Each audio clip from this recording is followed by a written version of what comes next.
Right guys, this is Scapegoat Stephen with our rundown of the Legion of Everblight Forces of Hordes book. And you see we've got a nice bit of artwork on the front. Standard usual credits, faction background and playing Legion. Then we've got a nice bit of fluff, as with the opening of all the books. And it carries on to page 15. So then we've got pretty much the way that the Legion operates, the way that they conduct war, their armies as it were, because obviously they're somewhat smaller than the conventional armies, and the generally the way that the other military forces in the Iron Kingdoms work. Got a bit about the Nis and how they became blighted by Turok, a bit about his chosen Warlocks, bit about how some of his armies are laid out. Nice bit of artwork there of Typhon and Abyssalonia.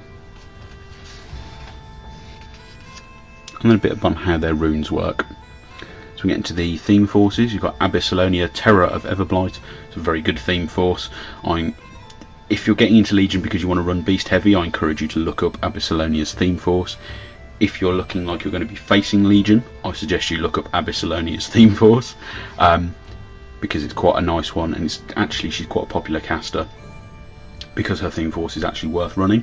Bethane, very interesting caster, can meld in and out of one of her Warbeasts, quite nice. Got Prime Lilith, Epic Lilith, Rias and Seren, who are both twins. However, their lists operate quite differently to each other, and the casters themselves operate quite differently.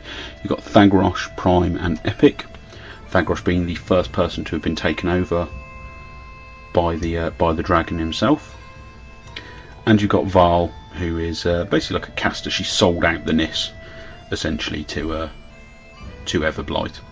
And there's a nice bit of artwork there from Mark 1 of I think that's Epic Lilith killing Prime Boulder prior to his coming back from the dead. Got a bit on the Warlocks. Nice bit of artwork there of Seren and Rias. We start with Abyssalonia. Abyssalonia is very good, I think, at going beast heavy. She's got resourceful, so she can upkeep spells on her battle group without having to pay the upkeep cost. And she has Carnivore, Forced Evolution, Playing God and Blightfield.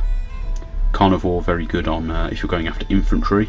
Forced Evolution just insanely good on an Angelius, which we'll come to later. Playing God, Breach and Terror on a Carnivian, you say.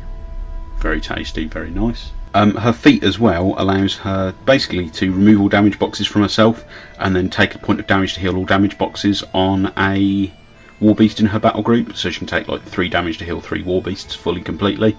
Quite nice.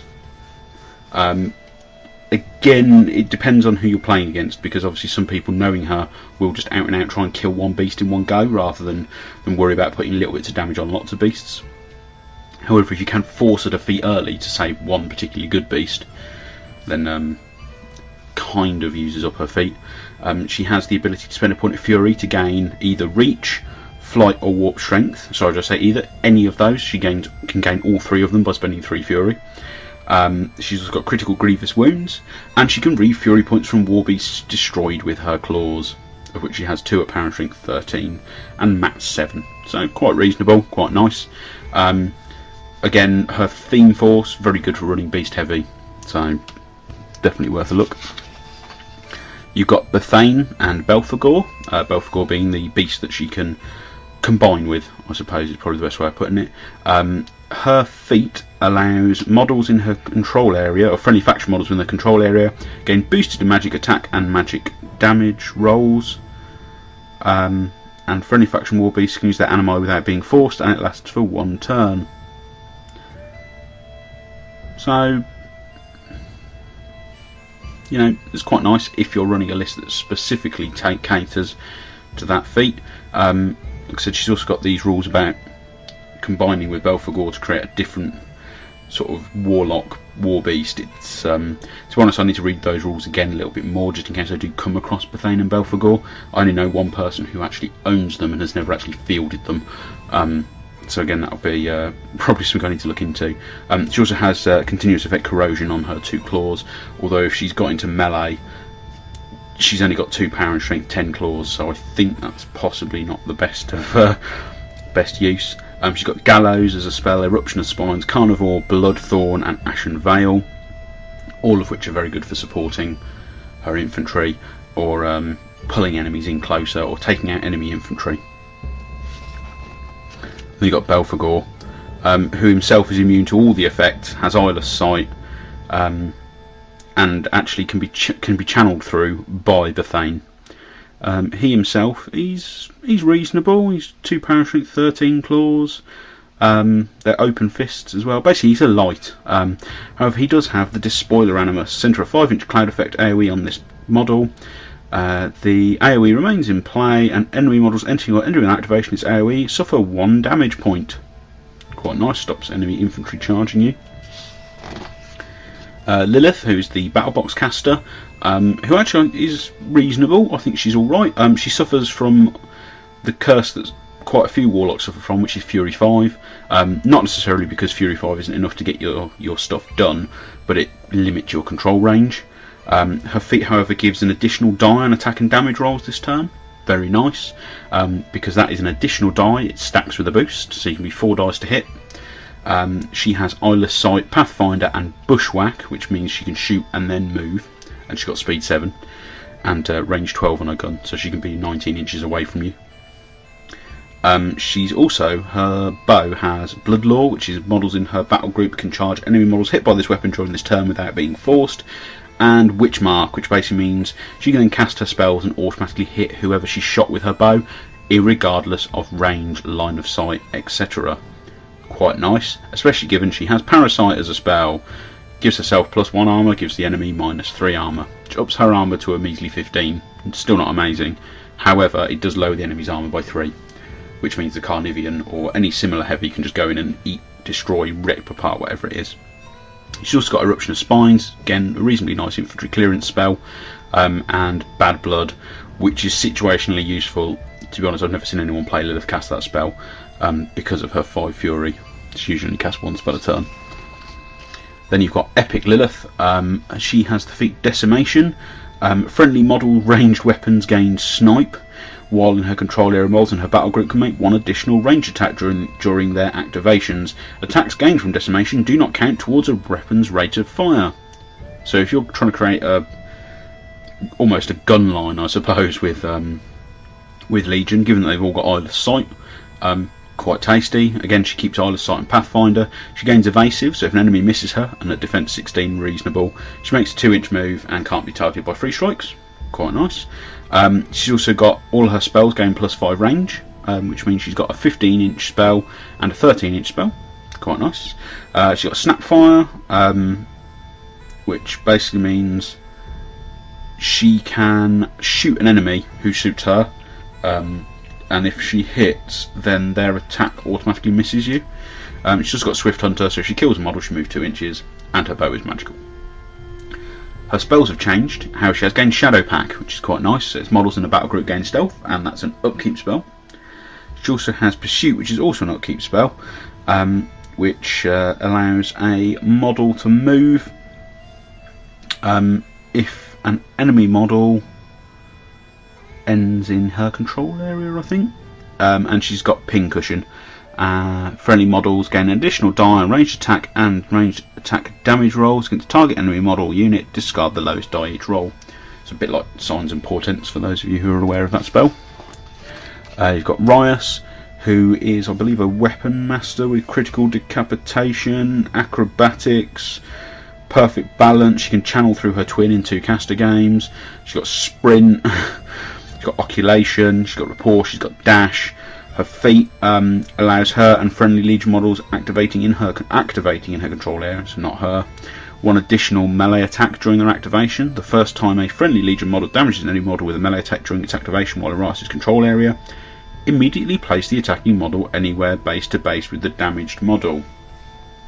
So given that she has a 10-inch charge and has recently been errata to have reach, so she's got a 12-inch threat herself on a Power Strength 12 Weapon Master, She can charge, hit something, move immediately behind it and attack whatever was behind it. Obviously she'll still get the charge attack against whatever she initially charged, but it means, say if you've got Conquest or a similar large based model, or even colossal sized model, standing in front of a caster, you can charge the colossal, smack it, teleport behind it, and then spend the rest of your fury going to town on their caster, which is quite nice. You've got Seren, who is the sister, who's a bit more of a spell slinger. She's also got quite a nice feat, which is, while in her control area, models in Seren's battle group cannot be targeted by melee attacks for 1 round. Quite nice, keeps them alive. She's also got Force Barrier to protect herself, can channel through her sister, has grievous wounds on her melee and ranged attacks. She has Banishing Ward, Blightbringer, Breath Stealer, Hellfire and Respawn. So a nice combination of spells there. She's got Prime Thagrosh, nice bit of artwork there of him killing some Argai. Not that anyone ever fields Argai outside of a battle box, but you know. You got a feat, can return 1 Warbeast that was part of Thagrosh's battle group to play after it's been destroyed. That has been errata to say, yes, that does include the Gargantuan, the Archangel. You know, again, the Archangel itself doesn't see play that often. However, I can see that feat being quite nice to essentially almost give you, say, 2 Archangels in a game, or even 2 of your heavies. The Warbeast can't do anything when it comes back, but if you place it in such a way, it has to be within 3 inches of Thagrosh, then it can be either a deterrent to assassination, if you can try and assassinate him, or basically prep for next turn. He also gives enemies models within his command range, that's his command range of 9, -2 strength. He has Terror. He gains 1 Fury point if he has fewer Fury points than his Fury total, of which is 7. Quite nice. He also has Tune Spirit Legion, so once per activation he can cast the Animus of a Legion Warbeast in his battle group as a spell without spending Fury. Nice. He's got an 8-inch Power 12 spray with fire, and he's got a melee weapon that basically makes enemies explode. He's got Bad Blood, Draconic Blessing, Fog of War, Mutagenesis and Obliteration as spells. He's got a reasonable spell list, especially that Draconic Blessing, +2 Strength and Terror. Very nice. And then you've got Epic Thagrosh, because you know he's got wings, obviously. His feat is Dragon Storm. After all friendly models have completed their activation this turn, each Warbeast in Thagrosh's battle group in his control area can make 1 full advanced followed by 1 normal melee attack. Completely resolve each model's movement and attacks before moving on to the next model. Very nice. Extra attack around, extra movement and attack around. You know, quite helpful. He keeps the Arthanc, so he gets the Fury if he hasn't filled out. Once per game, when this model suffers 5 or more damage points from an enemy attack that are not transferred, after the attack is revolved, you can place 1 non-character faction Lesser Warbeast completely within 3 inches of him. So he spawns a Lesser Warbeast if you damage 5 points of his 20 damage. Quite nice. He can fly. He has continuous fire on his now spray 10. It's also cold and fire, and it critical freezes things. Very nice. His melee weapon is exactly the same. Does explode people into a cloud of ash. He's got Dragon's Blood, Flesh Eater, Manifest Destiny, Scourge and Unnatural Aggression. So he's got a reasonable spell list. He's quite hardy with Armour 17, Defence 13. And then you've got a true spell slinger, which is Val, Disciple of Everblight. Her epic version is even more of a spell slinger, but we'll get onto that in one of the later books. She has the feat of Cat and Mouse, which is at the end of the turn, after all friendly models have ended their activations, 1 friendly faction model in Val's control area can make a full advance for each enemy model in her 16-inch control area. During this movement, the affected model cannot be targeted by free strikes. She's immune to cold. Friendly faction Warbeasts, when a model ends within 5 inches of her, can move and hit them. She is always concealed. Once per turn, when an enemy model, when she suffers damage from an enemy attack, this model can spend 1 Fury to transfer half the damage to the enemy Warbeast to an enemy Warbeast in its control area, but must suffer the rest of the damage herself. So if you try and assassinate her with a Warbeast and you smack her with sort of stupid amounts of damage, you can transfer half that damage to the Warbeast that's attacking her. Quite nice. She's also, her ranged weapon does no damage. Oh no, sorry, I lie. It's power 8, so it does not damage many things. However, If she hits you with it, she automatically then it hits you automatically, and she can then channel spells through you, which is quite nice. Unless obviously you're the person it's happening to. She's got Chiller, Hoarfrost, Incite, Leash, Malice, and Rampager. It's a nice selection of spells there. So on to the Warbeast. You've got a nice bit of sort of the anatomy of a Carnivean, a bit of fluff about the spawning vessels. So you've got two of the lessers, which are the Harrier and the Shredder. Basically this one has flight, this one doesn't. They're very similar, they've just got slightly different animi.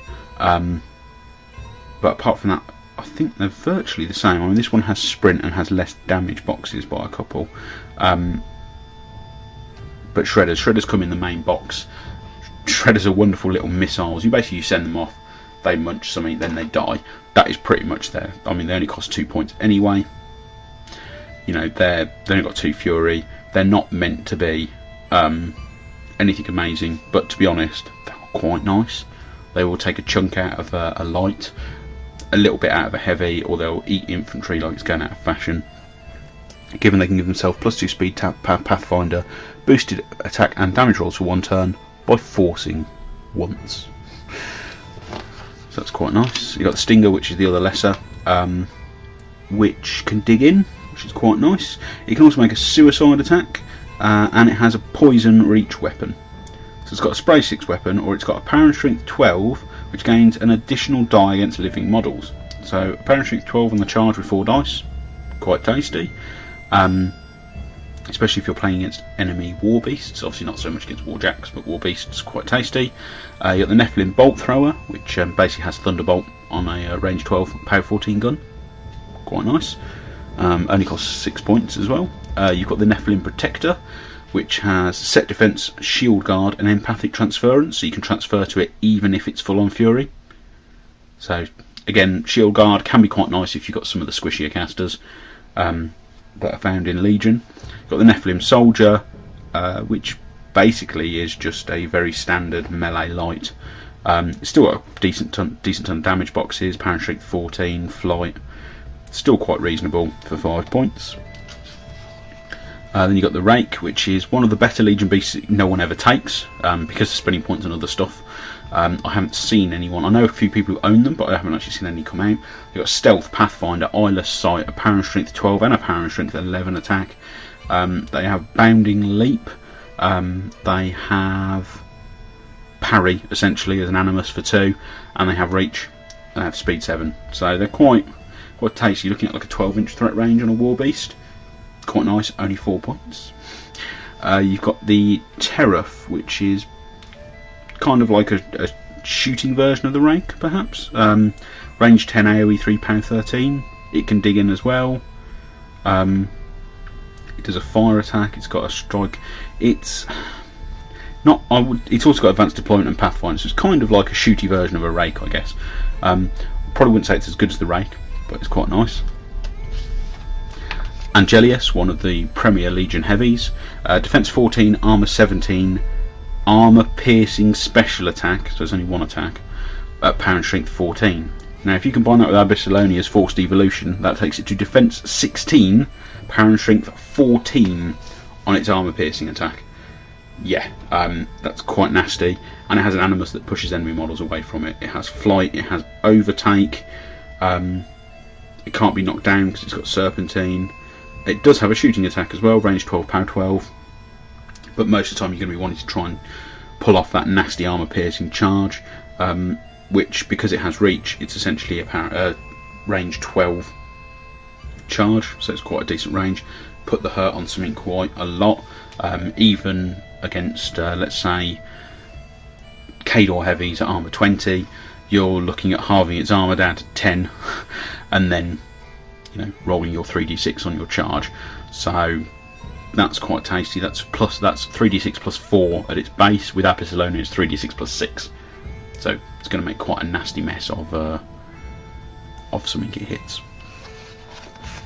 However, if you can hit it, which is difficult, it hasn't got a huge amount of damage boxes. You've got the Carnivean, which is the starter box. This is one of the standard Legion heavies. It's got a 10-inch spray at power 14. It's got 2 power and strength 16s and a power and strength 18 attack. It's got assault. It's got open fists. It costs 11 points. It's got armor 18. A decent number of damage boxes. It's got spiny growth as an animus. It's an amazing heavy. It's great. Basically, I don't know how else to put it. It will chew its way through a lot of other stuff. It's kind of the warp wolf, I guess, of the Legion faction, in that it works well. It hits hard. Causes a lot of damage when it does hit, especially if you get parasite on its target from a Lilith, that sort of thing. Works quite well. Obviously it's mostly melee related because it's only Rat 4, but you know, I personally think it's quite a nice beast. Model as well is quite nice.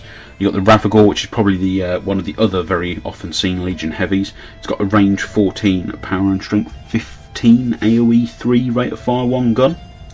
Only Rat 5, but it has eyeless sight, Pathfinder. Oh yeah, sorry, the Carnivian has Pathfinder as well, just to, you know, add insult to injury. It has a Scather template, basically, when it hits. So it means it's 3-inch AoE, hangs around for a round, and anything that goes into it takes a point of damage. Very nice. It also has a 1-point Animus, which means its weapon gains continuous fire. So, why wouldn't you shoot something, and if you don't kill it, you set it on fire, and then the acid cloud lingers around for a turn, damaging anyone else that then goes through it. Quite nice. You got the Scythian, which is the third part of the unholy trinity of the Carnivian and the Ravagor. Better against infantry because it can make itself negate tough with its Animus, which only costs 1 point anyway. It has a chain attack, which means if it hits both its initial targets, then hits everyone in its melee range. It's got reach, eyeless sight, Pathfinder, you know, all the usual. Quite nice again. I think it sees less use than the other two, but I think it still has its place if you're going to be coming across a lot of infantry. Got the Seraph, who is kind of like a shooty Angelius, I guess. It has D3 plus 1 shots a turn, at range 10, power 12, and actually its attack has a critical poison. So it has its uses. I think it's a bit more shooty, perhaps, than some of the other Legion heavies. I'm not sure how often it sees play, to be honest. I haven't seen anyone field one in a while. I think it's a nice beast, and the artwork is very nice for it. I think it suffers from not being the Angelius, which is a horrible thing to say, but the Angelius, for all intents and purposes, is quite a bit tastier, both in shooting and melee, and only costs like 1 point more. So, and obviously this is better at taking out infantry, but to be honest, you might as well use the Scythian or the Ravagor if you're going to be shooting infantry. Typhon, very nice, thankfully a character beast. Eyeless sight, gunfighter, and affinity to Thagrosh, which basically means him and Thagrosh heal. He's got 360 vision. He has 3 attacks. They're either melee or shooting. He picks which. His melee attacks are power and strength 17. His spray is 8, power 14, which obviously you can do 3 of because he's got gunfighter. Hits damage type fire. He auto regens D3 hit points every turn. If you take out one of his spirals, it deactivates one of his heads, basically, so he only gets 2 melee attacks or 2 shots. He has critical pitch, so on a critical hit he can throw a model with his face, using his long serpentine muscular neck. Nice bit of artwork, very similar to the actual model itself as well. To be honest, very nice beast. Decent number of damage spirals, power strength 17 in melee, quite tasty. Sprays for taking out as many people as possible. Mat 7, Rat 5, not amazing, but again, if you're going to be spamming out 3 sprays, quite nice. 12 points as well. So we get into the troops. Got a nice bit about Nis blades and claymores, and you've got a nice bit about Nis striders over there. So you've got the archers and their UA. They're basically sort of your generic shooter unit. They're a 5/8. They can drop down an AoE to cause issues with enemies. You know, they can reroll combined range attacks if they've got the UA. I don't see these fielded very often, to be honest, because I think there are stronger choices in the book, and the models aren't brilliant. They're some of the older models, and they don't really stand up too well. You've got the Grotesques. Again, I've never seen them fielded. They've got gangs, power strength 12. They're a 4/6 unit, so You know, they could be getting in the way. They're speed 5 with flight, and like I said, and gang. I haven't seen anyone field them, although I imagine they're probably not fast enough to be a flanking force, given that your Warbeasts probably move faster than them. But as a 4/6 unit that can generate souls, it could be quite tasty. However, generally speaking, you tend to find the Legionnaires fill that role, because they're a 4/6 that can feed souls. Their defense 12, armor 14, combined melee attack, defensive line for the +2 armor, vengeance, reach, same power and strength. You know, it's because they're slightly brickier than them. I think you tend to see the Legionnaires more often than you would see the Grotesques in their place. Hex Hunters and their character UA, again, quite nice. I haven't seen anyone field them, but I think, to be honest, with Battle Wizard, Stealth, Pathfinder, Hex Bolt, range 6, power 13 magical attack, very nice. You know, they're your standard defense 14 stealth unit, I guess. The gentleman, the Baal, Hound of Everblight character UA, grants them Hunter, quite nice. He has and advanced deployment. He is a weapon master with Shadow Bind, quite nice, and he has a choice of spells, all of which are, well, both of which even. One is the standard Hex Bolt, and the other is a Spray 8, power 12. So slightly different to the Hex Hunters with the second shot. You've got Blightedness Raptors, who are weapon masters in melee at power and strength 10, and they are power 10 range 12 bows with poison, so against living models again, 3 dice of damage, quite nice. The models for these guys are they're a little bit dated, but they're still quite nice. I mean, who doesn't want a blighted elf riding a blighted elk, of all things, you know? I quite like the look of them, to be honest. Again, I've never seen them fielded, but I know someone who's got the models, and they look quite nice. They're sat on a shelf. Probably need to convince him to play them at some point. Right, so we've got the Scather crew. Again, it does the sort of thing the Ravagore does, which is leave one of those templates in play. Range 15, power 14.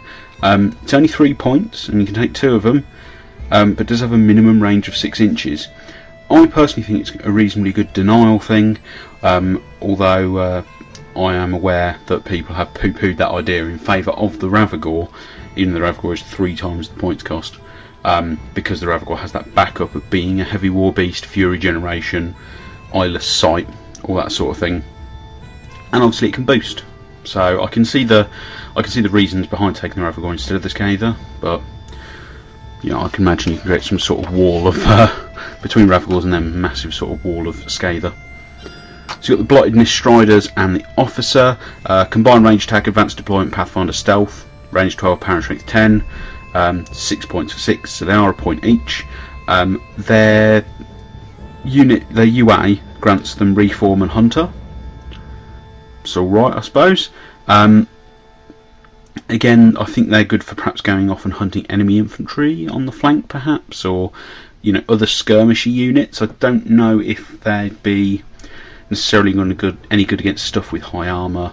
It's the POW 10 issue. Very much like if you play Signar, like I do, you know that POW 10s only go so far in clearing other things out, and you usually need like a buff or something to help with that, just to increase their damage output.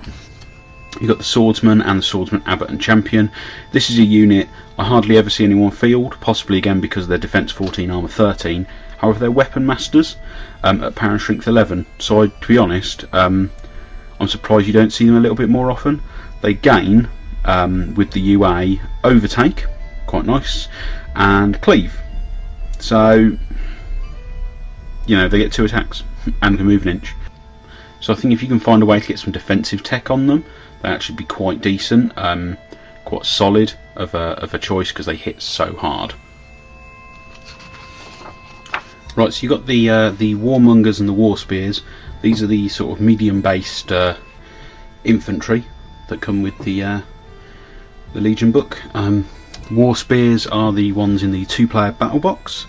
They have Assault and set defense and reach, whereas the Warmongers have Berserk, quite nice. And they're 1 high power and strength in melee. They've both got Fearless and Terror, so quite nice. They're 5/8, both of them. You've got the Black Frost Shard, which is the Legion character unit. Basically they're mages. They've all got Pathfinder immunity to cold. They've all got Ice Bolt, Ice Cage. One's got Kiss of Lilith, very nice. The other one's got Cloak of Mists, which gives the unit stealth. They've all got Nist Claymores and Weapon Master, so actually they're quite tasty as far as the unit goes. So I can see them actually getting a lot more use. In fact, I'm surprised they don't get a lot more use. But then again, I suppose they are 5 points for what is essentially 3 models. But you know, we'll see. I'd definitely like to see them on the table because they look quite solid stats wise. Got a nice bit of artwork, and got some nice abilities. Got the Spawning Vessel and the Shepherd. These ones you tend to see quite often in Legion armies. The Spawning Vessel basically recycles dead corpses. Basically gains corpse tokens. Once it has 3 corpse tokens, it then spews out a lesser Warbeast. Very nice, given that Legion have some quite useful lesser Warbeasts. Blighted Shepherd is one of the Fury management things that the Legion can bring. It's a 1-point solo. It's got a range 3, take off or put on as many Fury tokens as you want. It increases the range at which you can force as well. Basically, you can force models in its 8-inch command range as though they were basically in the range of their controlling Warlock. So that's quite useful. They also got Medicare, which is a range 3 target Warbeast heals D3 damage points. That one you won't see used as often as Condition is used, but it is just obviously a useful thing to have. You got the Nist Sorceress on Hellion, which is the cavalry solo. It's got 3 different types of magical abilities it can do. Basically, it can create a 5-inch AoE, and basically anything in the AoE, if you don't exceed its armour, it takes 1 point of damage anyway, so it's quite nice. Or it's got a spray out magic attack with a POW 12 cold roll, or any models can't make ranged attacks while in this model's command range for a turn. It's 8-inch command, quite nice. You've got Flight, so you can run around. Something called Aerial Coordination, which is friendly faction Warbeasts with flight beginning their models in this model's command range can charge without being forced. Quite a nice one. And then you've got the Forsaken, which is the other sort of Fury management solo in the Legion arsenal. These are the ones you probably see more often of, because they're field allowance 2 and they cost 2 points. They've got something called Blight Shroud, which is removes all Fury points from this model, and any models within 1 inch of this model for each Fury point removed suffer a POW 8 damage roll. Add an additional die for the damage roll for each Fury or focus point on the enemy model. So that can seriously hamper enemy casters, especially if they're either camping focus or have got transfers available for Warlocks. I personally have been on the receiving end of that before, where an enemy rolled 66 against my caster, so that wasn't fun.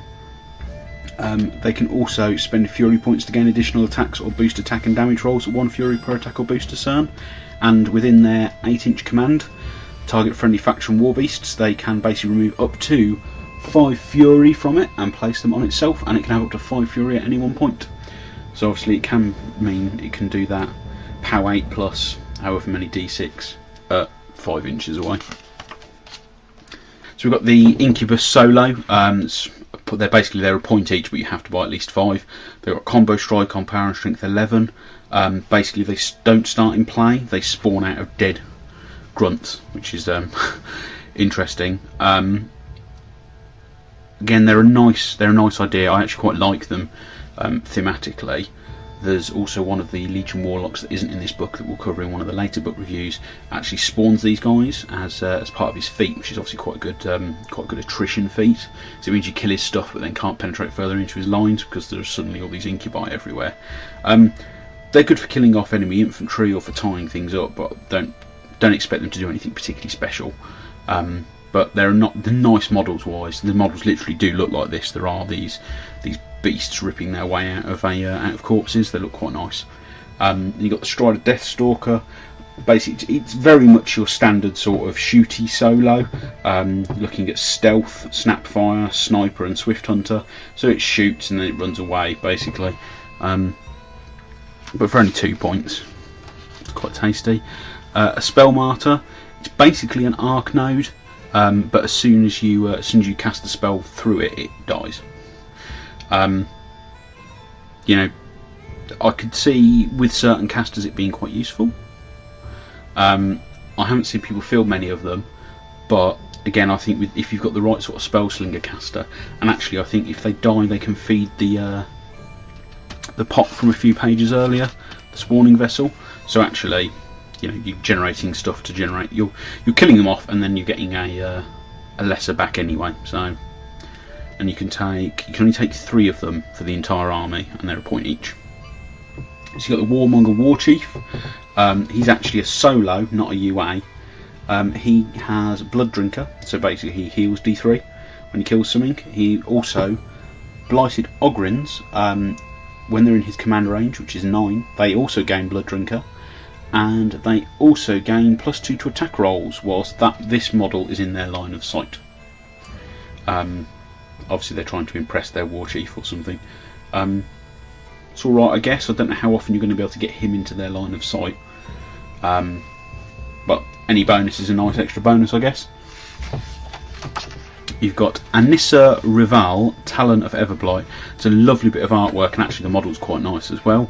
She's a Pathfinder Stealth light cavalry solo with parry. Very nice, can't be targeted by 3 strikes. She has Prey, which is basically it's a bonus damage and a movement buff if you start within 10 inches of your prey. She has Snapfire, so she destroys one or more enemy with a ranged attack during combat activation. Immediately after that attack is resolved, you can make another attack. Very nice. Enemy raptors? Friendly raptors, with they gain +2 to attack rolls while this model is in their line of sight. Quite nice. And she has the longbow, which has got that poison again, so it's a power 10 with 3 dice. She doesn't have a melee weapon. That should be noted. However, I imagine she's probably quite good about hunting around essentially for enemy solos, given that she's speed 9. Means you can move forward 9, shoot your 12-inch range at rat 7, and then back away 5 inches thanks to the light cavalry move. Quite nice. 4 point. Is she worth 4 points? That's, I suppose, the biggest question. To be honest, I think she looks cool. So I reckon she could be worth 4 points if you go after the right stuff with her. And that's basically it. So we're into like the painting guide now. You've got one of the Nephilim soldiers, you've got one of the raptors, and that's Thagrosh. Tells you about painting blighted skin, flesh, the chitin armour, the platinum armour, black leather armour, basically the blood effects in a lot of things. And then you get into the gallery, which basically there's all your various warlocks, both Thagroshes, some Harriers, Stingers, the Unholy Carnivian Trinity. Some nice artwork there. Got this. See, this is what I meant earlier by some of the models. Some of the older models aren't brilliant. I don't know how well this comes out on the camera, but the swordsmen and the archers are some of the very oldest models. They're not amazing models. They're all right. I think you've given a decent paint job, they could look all right. A lot of people though have converted things onto this unit, or just plain replaced the faces. You've got the Angelius, lovely model. If you ever get a chance to look at one physically, once it's fully assembled and fully painted, they are very nice looking. You've got the Scather crew. You've got some Incubi here. And then you've got Shredders, Nephilim Protector, Soldier, Bolt Thrower. There's the Incubi again. You've got the Striders, the Strider Solo, the Raptors. You've got the Sorceress, the Seraph. Got the Ironmongers up there, the Spawning Vessel, Typhon, the Spell Martyrs and the Forsaken. And then you've got the Legionnaires, the Shepherd, the War Spears, the Teraph and the Rake. And that's it. So that is the end of our quick look through the Forces of Hordes Legion of Everblight book. So we'll be back soon with a quick look through the Scorn book. Then after that we'll be on to Domination, gargantuans. We've got to do the minion book as well, and then actually we're done with the Hordes books, and we'll be on to the War Machine books. So this is Scapegoat Stephen. Thanks for watching.